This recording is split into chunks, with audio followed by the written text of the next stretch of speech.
Beim Coiffeur bin ich gesessen, vor dem Spiegel schaue rein und seh dort drin einen Spiegel, wo an der Wand ist vis-à-vis.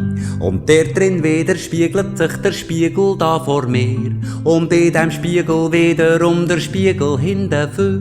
Und so ging weiter, es war wie ein langer Korridor, in dem mein Kopf bis 100-fach von hinten und von vor ist aufgeregt wie eine Kolonne, zuhinterst ist der Kopf.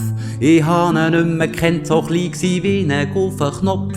Mein Kopf, der hat sich dort in der Weite, stellt euch das vor, verloren in der Unendlichkeit vom langen Korridor. Ich habe mich selber hinten gesehen, verschwinden, habe das gesehen, am heiterhellen Vormittag und wie wenn nichts wär geschehen.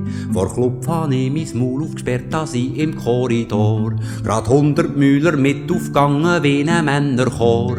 Ein Männerchor aus mir allein, ein gespässiges Gefühl, ein metaphysisches Gruseln hat mich packt im Coiffeurgestühl. Ich hab die Serviette von mir gerissen und geschoren sofort das Coiffeurgeschäft verlassen mit paar entschuldigenden Worten. Und wenn ihr findet, ihr sollt ein bisschen mehr zum Coiffeur gehen, dann könnt ihr jetzt verstehen, warum ich da eine Hemmung habe.